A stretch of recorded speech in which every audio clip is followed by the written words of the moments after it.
Bonjour, dans cette vidéo je vais vous expliquer à quoi sert le plugin WP Custom Display et je vais vous montrer un petit peu les dernières nouveautés donc de la version 5.0.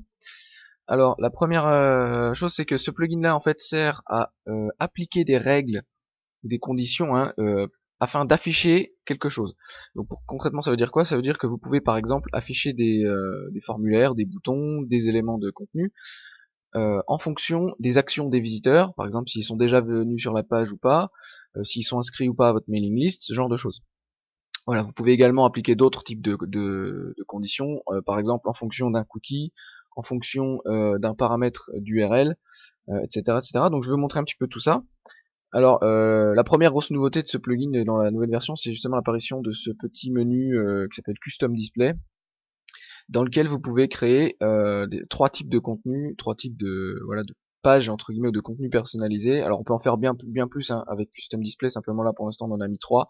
Avec ces trois là, vous avez donc la Welcome Gate, qui est une page permettant de capturer des adresses email. Enfin, en tout cas, c'est traditionnellement utilisé pour ça, mais c'est aussi une page qui permet, qui est affichée à tous les visiteurs qui ne sont jamais venus sur le site.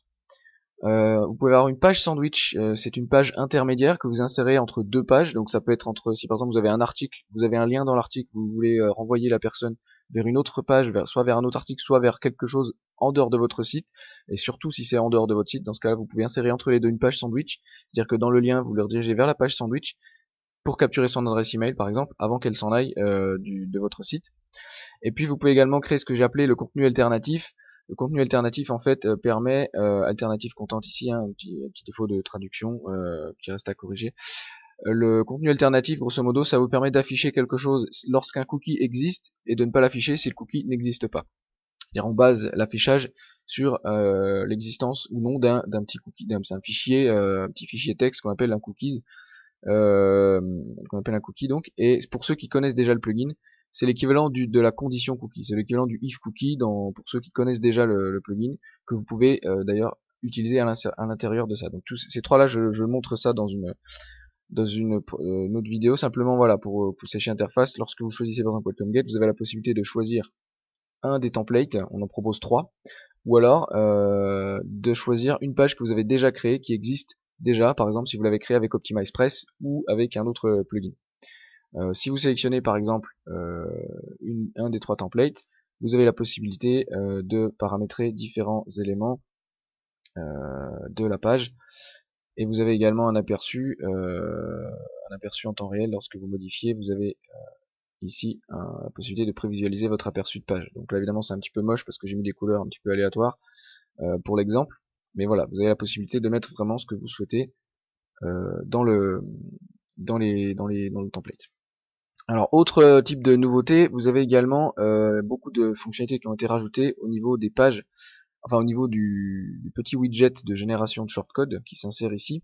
Lorsque vous avez une page ou un article, hein, ou n'importe quel type de contenu, si vous avez un thème qui vous rajoute ce qu'on appelle des post-tips, c'est-à-dire d'autres contenus du genre témoignages, FAQ, etc., vous avez ici l'éditeur WordPress et il y a une petite icône qui s'ajoute qui vous permet de faire un certain nombre de choses. Alors d'abord, l'interface visuelle de cette petite pop-up, de ce widget a été repensée, a été revue d'un point de vue graphique pour la rendre un petit peu plus sympa. Et puis j'ai également changé les noms des fonctionnalités ici de manière à ce qu'elles soient un petit peu plus parlantes pour ceux qui auraient du mal. Donc alors il y a plusieurs choses qui ont été ajoutées dans la création d'un cookie par exemple.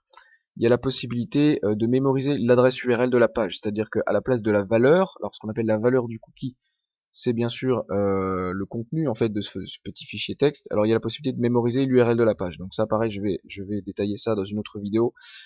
J'ai modifié également les redirections. Il y a possibilité de faire des redirections soit vers des adresses URL, soit en fonction d'un paramètre URL. J'explique ça dans une vidéo spécifique sur les redirections. Et puis la grosse nouveauté, c'est faire une redirection en fonction d'un cookie. C'est-à-dire qu'il y aurait justement, si on a créé un cookie qui mémorise l'adresse d'une page, on peut rediriger les gens en utilisant ce cookie-là, justement. Alors je vais expliquer plein d'exemples dans la vidéo de redirection. Là-dessus, il y a la possibilité d'afficher ou cacher un contenu selon une date. Alors soit une date fixe, que vous définissez ici selon un calendrier, soit une date basée sur l'arrivée ou sur l'inscription par exemple d'un de vos visiteurs à votre newsletter. Si par exemple lorsqu'il s'est inscrit, vous créez un cookie sur son ordinateur et en fait on récupère ici le cookie en question et à partir des dates de création, enfin de la date à laquelle ce cookie a été créé et jusqu'à la date d'expiration entre guillemets de ce petit cookie, voilà, vous pouvez afficher quelque chose. Donc là ça vous permet de faire notamment ce qu'on appelle des offres evergreen, des offres basées sur la date d'inscription de vos visiteurs par exemple. Il y a plein d'autres applications possibles, donc je démontre ça également dans une autre vidéo. Voilà, bon, c'est les principales nouveautés hein, à ce niveau-là.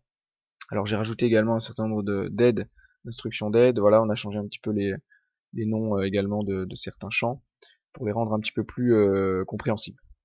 Donc voilà, ça c'est les nouveautés en fait de ce plugin. Voilà, donc vous avez une petite vue d'ensemble du plugin version 5.0.